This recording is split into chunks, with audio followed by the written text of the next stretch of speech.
We're about 3 weeks away from the draft. Mm-hmm. A little less than 3 weeks away from the draft. Who do you think the Niners will take? What do you have a final prediction here, or is there someone you want them to take? Are you going to make an impassioned plea for them to take your guy? What do you think's going to happen? What do you want to happen? Go ahead, take it however you want.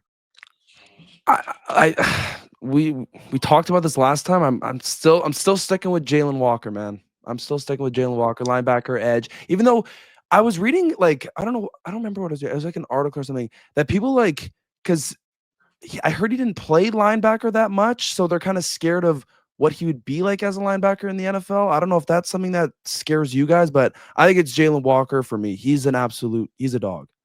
I kind of think they're going to take Jalen Walker too. I think it has to be Jalen Walker.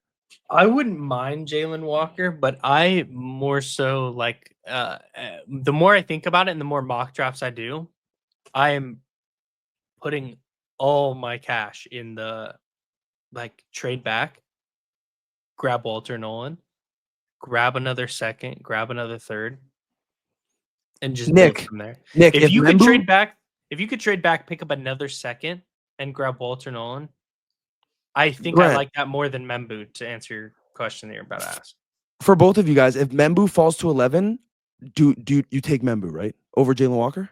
But think about this. That situation that I just said, if Membu's there at 11, that situation becomes even more hot. You're right. I think the Niners want to pick high because they don't often get the opportunity to. Jed York was talking about it at the combine. Like when you're not good, you want to be really not good because you want to get an opportunity to draft these guys. So maybe they'll trade down, but I think they want one of these top guys. And the thing about Jalen Walker, I think they want an edge rusher. I think they want a D Ford. This is Robert Saleh. We've seen him build this defense before. He traded a second-round pick for D Ford when he was old. So I think they would like a speed rusher. He always wanted a speed rusher to complement Bosa, who's more of a power rusher. And so Jalen Walker's got it. Absolutely. He's just so small that you wouldn't want him as a full-time DN. You'd rather play him at inside linebacker some of the time. But I feel like Saleh would like him. And there's one thing I know about Saleh. Saleh likes solid people. Mm-hmm. You know what I mean? Like good character people, almost to a fault. He wanted Solomon Thomas. And I think Jalen Walker is a coach's son. Probably going to be a coach one day. I think Saleh's going to freaking love him as opposed to like Mike Green. Like, yeah. There's a lot of players like that though. Like, what if they traded back, got Walter Nolan, picked up an extra second, and went like another D lineman? Like they went Princely, for example, which is like a D Ford type, and he was Walter Nolan's teammate. And then they go Landon Jackson out of Arkansas. I like Landon Jackson big a lot. Body. Landon Jackson. Landon Jackson. I really like Landon Jackson. If you started the draft with Walter Nolan, Princely, I can't even say his last name, Umanilian or whatever, and then Landon Jackson. Who would you guys rather want, Landon Jackson or Oladejo? Oh my gosh. Landon Jackson or Oladejo? They're just so they're such different players. So if you went Princely as your second pick or as your second round pick, then you would go Landon Jackson, in my opinion.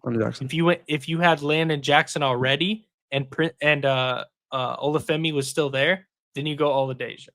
They're just different players, and I think you have to. I like Landon Jackson. He seems like a good, like a defensive end who can really defend the run. Dude, he's good. Maybe he could rush from the interior and the edge. He can. Super good motor, just incredible athlete. Like that's the kind of second round pick I would like. And that's another reason I would be cool not taking an edge rusher in round 1, because you could get Landon Jackson in round 2. Yeah, exactly. Yeah, I like him a lot. And I think he's versatile. I think you could place him inside, dude, for like third down. I think you could put him inside and just be like, just go eat. Why did the Niners keep Yetur Gross-Matos? Is that because he had a 3-sack game against the Bears? Dude, I mean, his cap number is higher than McCaffrey's this year. Isn't it like 10 something? It's almost 10 million. Yeah, it's sixth highest on the team. That is really high. But I mean, what you get rid of him and you have Nick Bosa and Sam. That's it. That's true. But like they could have kept Leonard Floyd. They could have kept Malik Collins. Like this guy didn't start any games last year. He's gotten hurt a lot. Huh? Wasn't Floyd's close to that? Wasn't Floyd's like 7?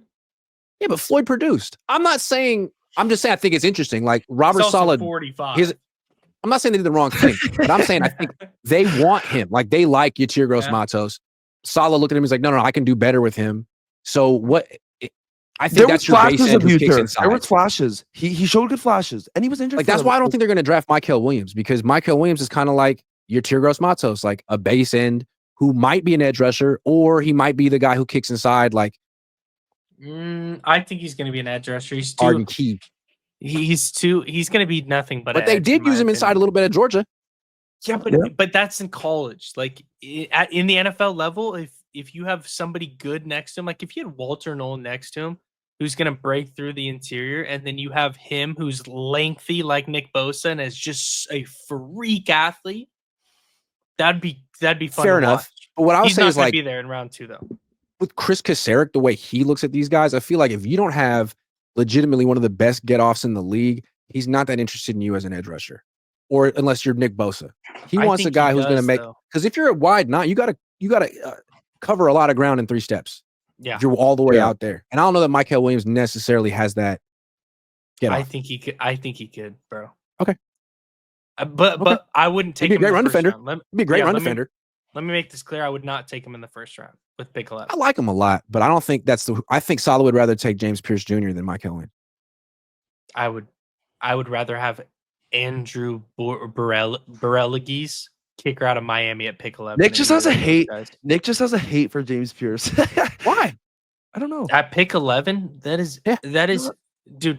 Here's why. You should be fired as a GM if you take either of those guys at pick 11, because you could trade back to 25, grab a second and a third, and still get that guy. You know what team James Pierce is going to go to? He's going to go to the Eagles, kill it, and we're all going to hate it. That's what's. I don't think he's falling that far. Okay, one more question, and then we'll wrap it up. That far. What about if Shedeur Sanders falls to 11? What do the Niners do? Trade back. Yes, somebody's going to want him. Or Grant, I think it would be so funny if they drafted him. We pick Shedeur, and then next round we pick Jalen Milroe. I just think it'd be so funny if they took Shedeur and then called up Purdy's agent, and you're like, so we still like Brock. Like, you're still a starting quarterback, but we have this other guy now. No, you would not take Shedeur. No, dude. You have just all offseason been proposing like Brock Purdy to the Titans for Cam Ward. Like I just don't like the idea of spending all this money on a quarterback. Brock Purdy for Joe Burrow? Brock Purdy making $1 million a year? Absolutely love him. But Brock Purdy making 40, 50, 60? Not really into it. Not for me. I mean, that's just me. It's tough. When you have to pay quarterback, man, it gets tough. And then I agree with you. Unless you're like a Joe Burrow, where I'm like, yeah, give that man literally give him half stock of the team too.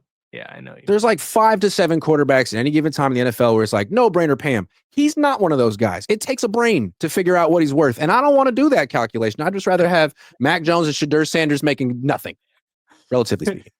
That's fair.